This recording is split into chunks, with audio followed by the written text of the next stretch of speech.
बड़ा उदासीन अखाड़े में 5-7 लोग गुंडे टाइप के लोग महात्मा के रूप में घुस गए हैं और जो लोग आए दिनों आश्रमों पर हमला करते हैं, आश्रम में रहने वाले महात्माओं का उत्पीड़न करते हैं और उन्हें भिन्न भिन्न प्रकार से परेशान करते हैं ताकि आश्रम कब्जा कर लें और वह औने पौने सस्ते भाव में भूमाफियाओं को बेच दें। ये इसी क्रम में उदासीन बड़े अखाड़े के कुछ गुंडे रूप में महात्माओं ने ये काम शुरू किया है। उनके खिलाफ पुलिस ने FIR भी दर्ज की है और वो उस आए दिन जब कोई विरोध करता है तो वो गुम हो जाता है या गायब हो जाता है, ख़त्म हो जाता है। जैसे मोहनदास हुआ तो मैं आपके माध्यम से कहूँगा मोहनदास की CBI जांच कराएं और पूरे बड़े उदासीन अखाड़े की CBI से जांच कराएं कि बड़े उदासीन अखाड़े में संपत्ति कैसे गायब हो रही है, कैसे औने पौने बीच में बेची जा रही है, आश्रम क्यों बेचे जा रहे हैं, उसके पीछे कौन कौन लोग हैं, कौन कौन भूमाफिया हैं, उनके खिलाफ कार्रवाई होनी चाहिए।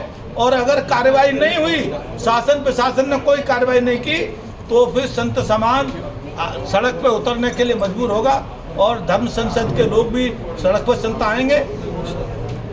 तुम्हारे जी इसमें कुछ सरकार का भी दोष मान सकते हैं? हाँ, सरकार का ये है कि सरकार ने FIR तो लिखी 1.5 महीने जांच के बाद, लेकिन यथोचित धाराओं में नहीं लिखी।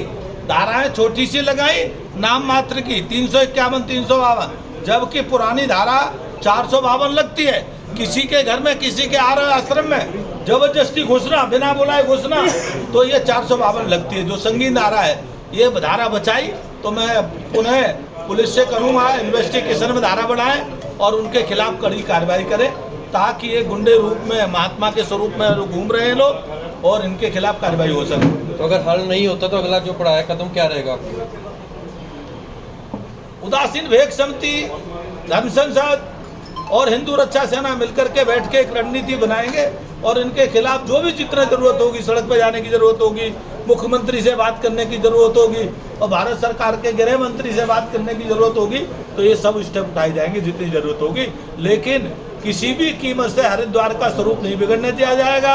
अब हरिद्वार के आश्रमों को बिकने नहीं दिया जाएगा, आश्रम में महात्माओं पर हमला नहीं होने दिया जाएगा।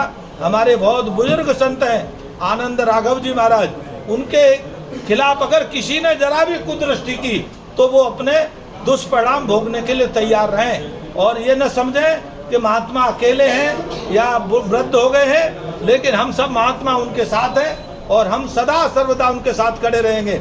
उन्होंने वैसे हमारे साथ भी मिसहैपनिंग करने का प्रयास किया, लेकिन पुलिस ने सफल नहीं होने दिया क्योंकि गुंडे ये के काम करते हैं। और उस दिन की घटना जो है बताई रहे 12 जुलाई की, वो योजनाबद्ध तरीके आए थे। हमको तो पता नहीं, हमको बुलाते हैं, सब जगह बुलाते हैं, जाना ही होता है। यहाँ भी इन्होंने बुलाया तो जाने हुआ, लेकिन वो इरादे में थे और इरादे में दुर्घटना करने के थे। लेकिन यहाँ पुलिस थी, हम लोगों के गनर थे, तो वो उसमें सफल नहीं हुआ है, लेकिन उन्होंने बदतमीजी पूरी की।